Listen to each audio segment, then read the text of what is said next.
கர்த்தர் இயேசு கிறிஸ்து நாமத்திலே உங்கள் அனைவருக்கும் வாழ்த்துக்கள். இந்த நாளுக்கு உண்டான ஒரு அற்புதமான ஒரு வார்த்தை. சந்தோஷமாக இருக்கிறீங்களா? உற்சாகமாக இருக்கிறீங்களா? தைரியமாக இருக்கிறீங்களா? நம்பிக்கையாக இருக்கிறீங்களா? விசுவாசமாக இருக்கிறீங்களா? கர்த்தர் இந்த வார்த்தையின்படி உங்களை நடத்த போகிறாரு. இந்த நாளுக்கு உண்டான உயிருள்ள வார்த்தை உபாகமம் 1:11. நீங்கள் 1000 மடங்கு அதிகமாகும்படி உங்களை ஆசீர்வதிப்பாரா. நீங்கள் 1000 மடங்கு அதிகமாகும்படி கர்த்தர் உங்களை ஆசீர்வதிக்க போகிறார்.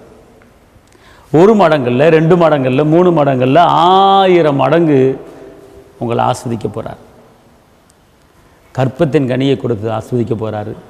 திருமண காரியத்தை வாய்க்க பண்ணி ஆஸ்வதிக்க போகிறாரு. பொருளாதாரத்தை கொடுத்து ஆஸ்வதிக்க போகிறாரு. அன்பை கொடுத்து ஆஸ்வதிக்க போகிறாரு. சமானத்தை கொடுத்து ஆஸ்வதிக்க போகிறாரு. ஜெப ஆவியை கொடுத்து ஆஸ்வதிக்க போகிறாரு. துதியின் வல்லமையை கொடுத்து ஆஸ்வதிக்க போகிறாரு. எல்லாவற்றையும் கொடுத்து கர்த்தர் உங்களை ஆஸ்வதிக்க போகிறார். 1000 மடங்கு இன்றைக்கி ஆசீர்வாதம் உங்கள் வாழ்க்கையில் இன்றைக்கி 1000 மடங்கு உங்களை தேடி வரப்போகிறது. அதனால் உங்கள் இருதயம் கலங்க வேண்டாம், வேதனைப்பட வேண்டாம், துக்கப்பட வேண்டாம், நெருக்கப்பட வேண்டாம். உங்கள் சஞ்சலமும் உங்கள் தவிப்பும் ஓடி போகுது. இன்றைக்கி கர்த்தர் உங்களை 1000 மடங்கு ஆஸ்வதிக்க போகிறாரு. உற்சவமாக இருங்கள், தைரியமாக இருங்கள். கர்த்தர் பெரிய காரியத்தை செய்வார். உங்களுக்கு நான் சுபிக்கிறேன். தகப்பனை இயேசுவே நன்றியோடு துதிக்கிறேன், ஸ்தோத்திரிக்கிறேன். தகப்பனே ஆண்டவரே, உன்னை நான் 1000 மடங்கு ஆசீர்வதிப்பேன் என்று நீங்கள் வாக்கு பண்ணியிருக்கிறீங்க. வாக்கு மாறா தேவன். பொய் சொல்ல மனுபுத்திரனல்ல, சொல்லியும் செய்யாது இருக்கிற தேவனல்ல.